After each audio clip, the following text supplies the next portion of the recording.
I reprinted the essay without comment when I edited the new feminist criticism, but I was chilled myself by Smith's response to my interdisciplinary efforts and her rage at my citation in the book of a literary history of the African American novel written by a white male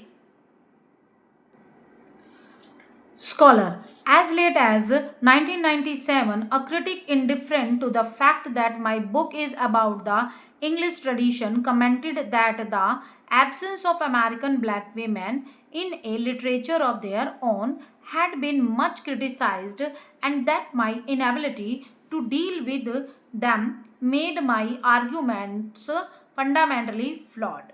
Nonetheless, I have yet to hear from anyone exactly which 19th century and early 20th century black English women novelists I should have included. Finally, for some critics in the 1970s and 1980s, I was still much too canonical, too unwilling to abandon altogether the idea of my coherent history or tradition or canon. According to K. Rudwin, the whole notion of literary history and a literary tradition was dead. It first demarcates an arbitrary category called the literary from other cultural phenomena for which a Marxist would expect to find common materialist explanations, and it then assumes that instances of it constitute a continuum on which literary historians are free to project those tripartite structures of development they are so fond of. My tripartite structure, feminine, feminist, female, is the only he mainly has in mind. Feminine, where female imitate male models. Feminist, where they challenged male model. Female challenged male models. Female part is the where they explore their identity. Toril Moi went further, arguing that work like mine aimed to create a separate canon of women's writing, not to abolish all canons. Yet, as Moi herself declared when she was attacking another Anglo American feminist critic in a different context, claiming to abolish literary canons is a gesture of hollow rhetorical grandiosity to the against power is not to abolish it in a fine post 1968 libertine gestures, but to hand it over to somebody else. The construction of literary canon is not a conspiracy but a process determined by a large cultural network.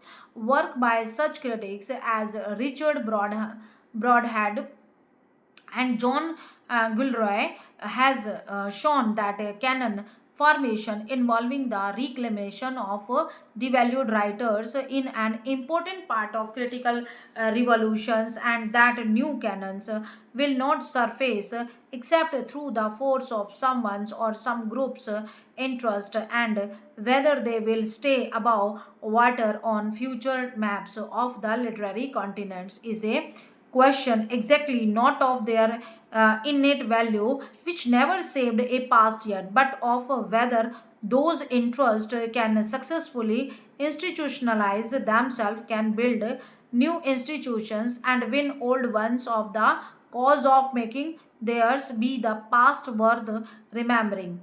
In contrast to the claims of some careless readers, I was not advocating a simple Whig literary history, but I still remain committed to the idea, even the metaphor of progress in English women writing, if only in terms of range and success of and failure.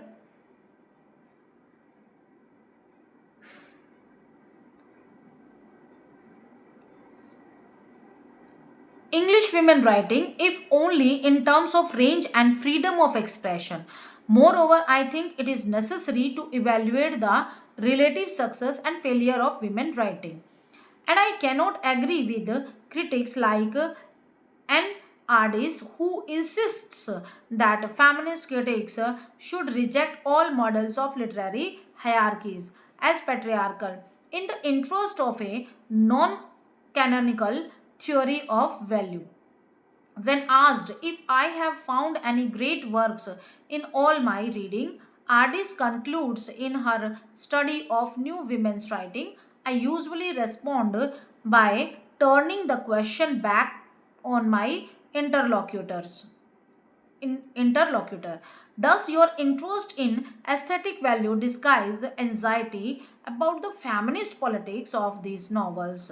What cultural values are you defending through an emphasis on the formal rather than the ideological pleasures of these texts? Although the intent of these rhetorical questions is clearly both to avoid answering the issue of value and to induce guilt and shame in the helpless interlocutor, I confess to my shameless persistence in my heresy. After 25 years of feminist criticism, I do not think that feminists have exercised all sense of literary hierarchies. However, forcefully we may argue it in public against them. And I consider the development of English women's fiction from the early 1970s to the present.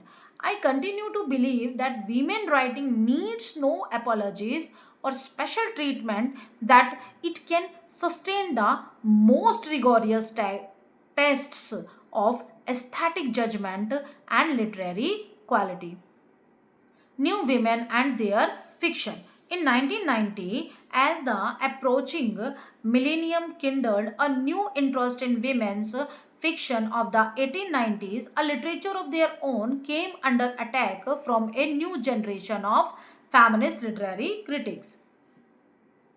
Some complain that I have too dismissive of the artistic importance of women novelists of the 1890s, or that I had underestimated the value of women's suffrage novel. Ellen Showalter, in A Literature of Their Own, wrote Shirley Peterson in 1993 continues to validate canonical aesthetic standard at the expense of women's political writing. मतलब अब 1990 में जो है फिर से approach कर रहे हैं मिलेनियम किंडल, मतलब ये जो नए जो हैं यहाँ पे फिर नए जो है ना अप्रोच हो गई है, तो यहाँ पे ये फिर से जो है लिटरेचर ऑफ देयर ऑन पे अटैक कर रहे हैं, ठीक है, कंप्लेन कर रहे हैं। तो यहाँ पे फिर जो है वो बता रही हैं और वो अपनी बुक को डिफेंड कर रही हैं।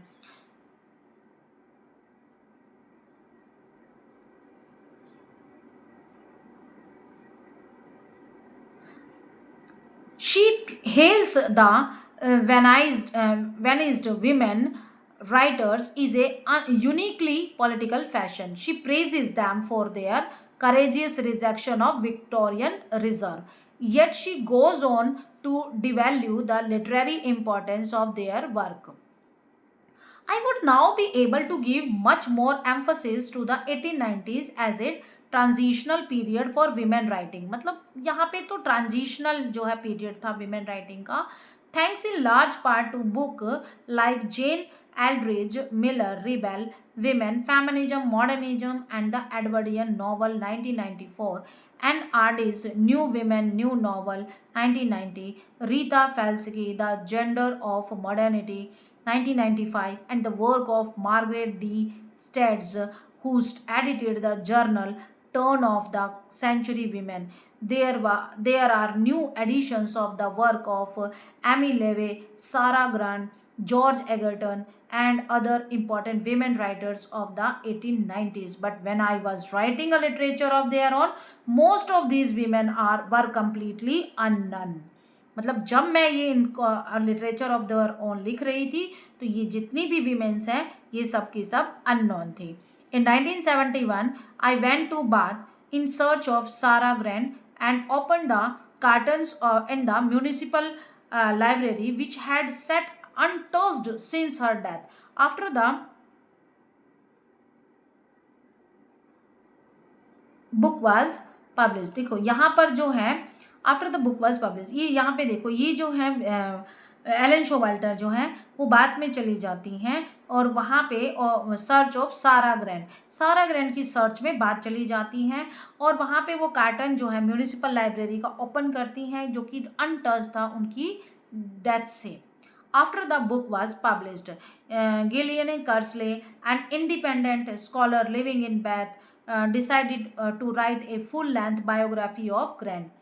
The papers and novels of the suffragettes were kept at Kensington Palace, and scholars had not yet analyzed the art of the suffrage movement. Yet, artistically and politically, the 1890s were a major period of women writers. In contrast to the gloom of Hardy and Gissing, Emmeline Pathick Lawrence, the British suffragist who was part of this generation, recalled the joy felt by young women.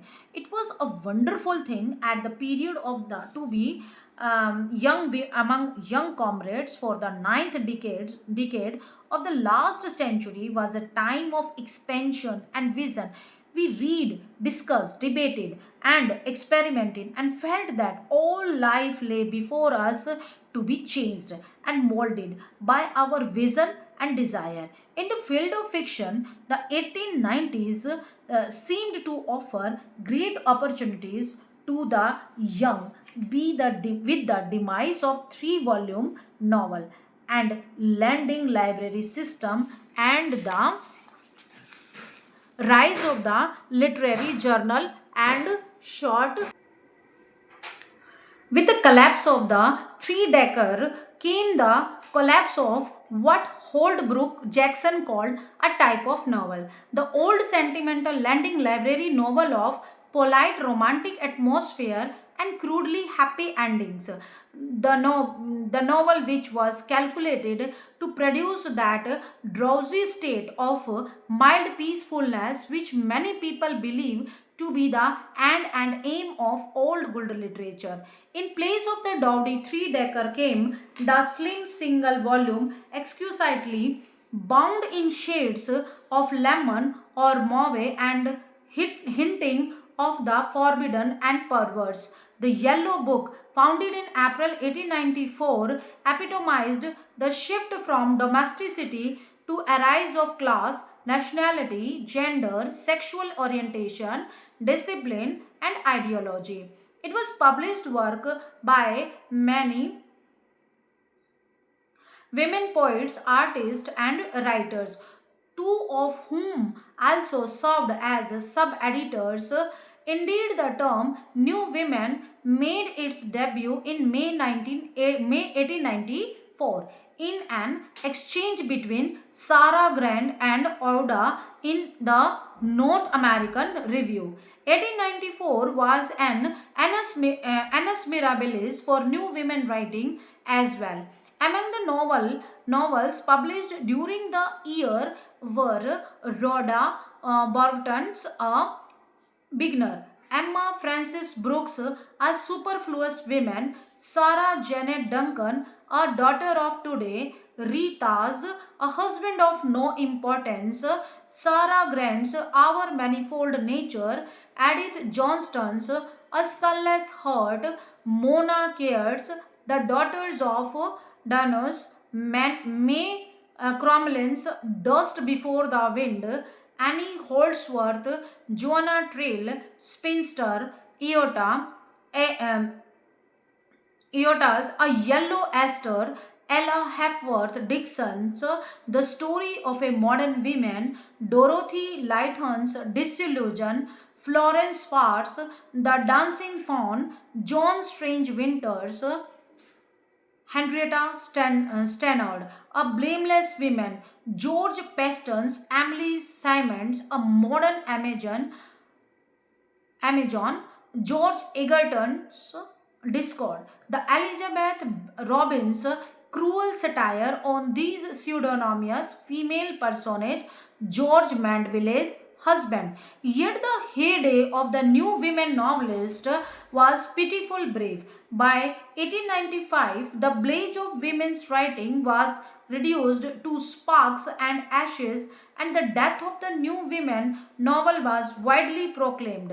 Moreover, the writers themselves did not fare well. Many published little or nothing after their debuts. Virtually all have disappeared from standard literary history. A literature of their own, I placed most of the blame for the new women writers' demise on the women themselves. In retrospect, I wrote then, it looks as if all the feminists had but one story to tell and exhausted themselves in narration, beginning with a sense of unity and an interest in the precious speciality of the female novelist. They ended with the dream that by withdrawing from the world they would find a higher female truth. I have since tried to soften this harsh judgment in introduction to Sarah Grant's The Bath book. Mary Cole Red Pottage 1985, and Oliver Skriner's Story of an African Farm 1993, in Sexual Anarchy 1990, and especially in an anthology of women short stories from the 1890s, Daughter of Decadence 1995. Women's novel in the 1890s often choose the women artist, writer, or intellectual as heroine and explore the limits of feminist aspiration for their generation. The tragic feminist intellectual is a 90s heroine as significant as the tragic mulatto in African American fiction. If new women novelists withdrew in frustration from social engagement, they had good reason to do so and fought courageously against the convention of the time. Nevertheless, fascinating as I find the psychological twists and tones of new women fiction, none of these British novels are as aesthetically satisfying as Kate Chopin's The Awakening 1899 or Rachilde's The Juggler 1900. The novel was a problematic genre for Finde Sisley. English women writers, as many of them realized in their hands, it tended to be didactic, talky, episodic, and contrived. Following on the great achievements and reputation of George Eliot, they suffered from the anxiety of influence, and they had outgrown the plots of Victorian fiction without having entirely reinvented their own. John Cusick argues that women novelists had difficulties accommodating the ambiguities of truth telling with fiction itself to the demands of feminism, especially at a time when early modernist aesthetics was moving away from the ideals of the truth telling cherished by Victorian realism. It is because women writers could not negotiate the truth dilemmas of post Victorian literature, not because of their lack of talent, of their ideological single mindedness, that they made inevitable their own exile from a canonical tradition that had begun to treat honesty as an issue that could only be resolved through aesthetic reflection. The best British women's writing of the 1890s is in the short story rather than in the novel. Women writers found an appropriate form in the short story for the strong feminist themes of decade. The rebellion of the muse, the exploration of a new women's language, and the protest against the appropriation, even theft, of women's stories by men.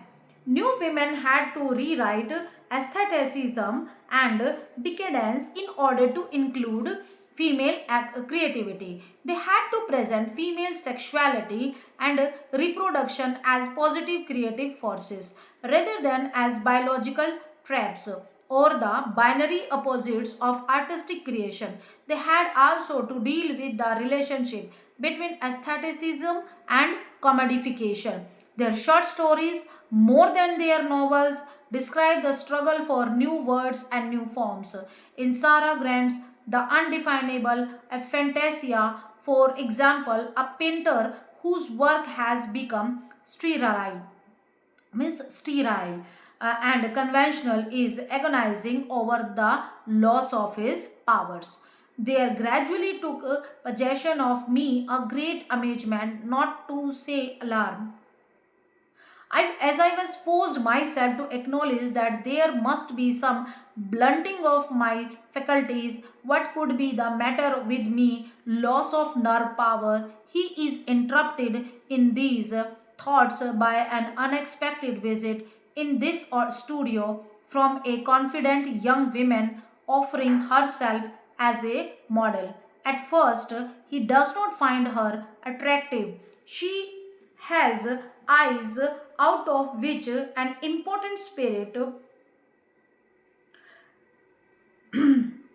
He does not find her attractive. She has eyes out of which an imperial spirit shone independently, not looking up but meeting mine on the same level. Nonetheless, he paints her, and to his astonishment, the work is brilliant. He suddenly realizes who she is, a free woman, a new creature, a source of inspiration, the like of which no man hitherto have been imagined in art or literature. But before he can finish the painting, she vanishes, and although he drives in his carriage through the streets, hoping to find her, he never sees her again until he himself changes the grows. The story concludes she will never return.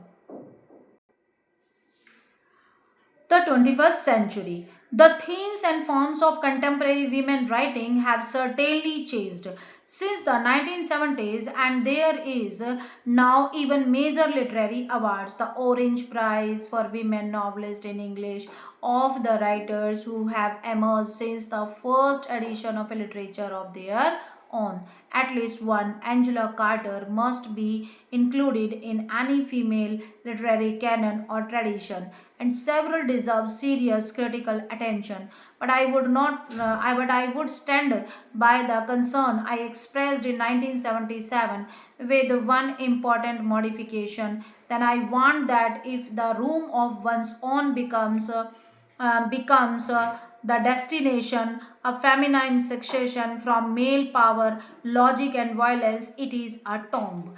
Disturbingly, even in 1998, the room of one's own as the locus for chronic fatigue syndrome, female fantasy, or paralyzing anxiety is still an isolated space in women's fiction.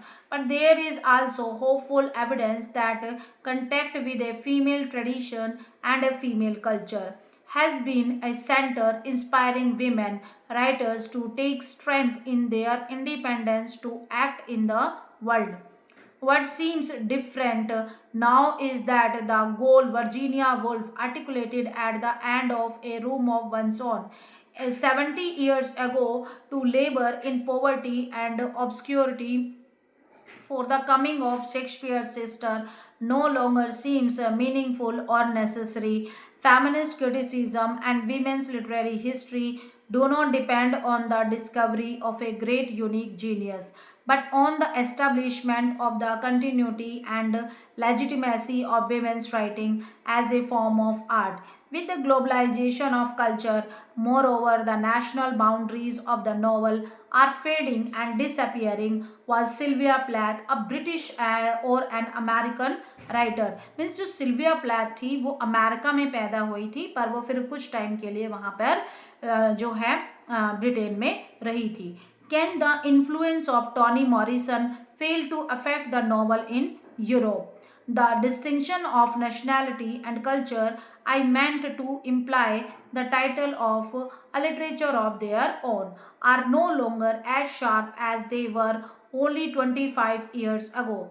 But if the distinction of gender may also soon become matters of literary history, it will be because feminist criticism has succeeded in its task and having played, मतलब जो feminist criticism है, जो उनका एक aim था, उसमें वो succeed हो गए थे. A part of that great collective effort has been a source of pride and delight to me that no theoretical debates can ever blur. That's it. I hope it is useful for you.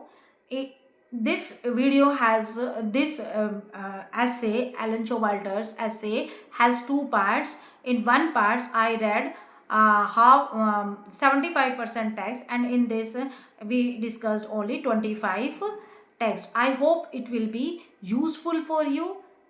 Thank you.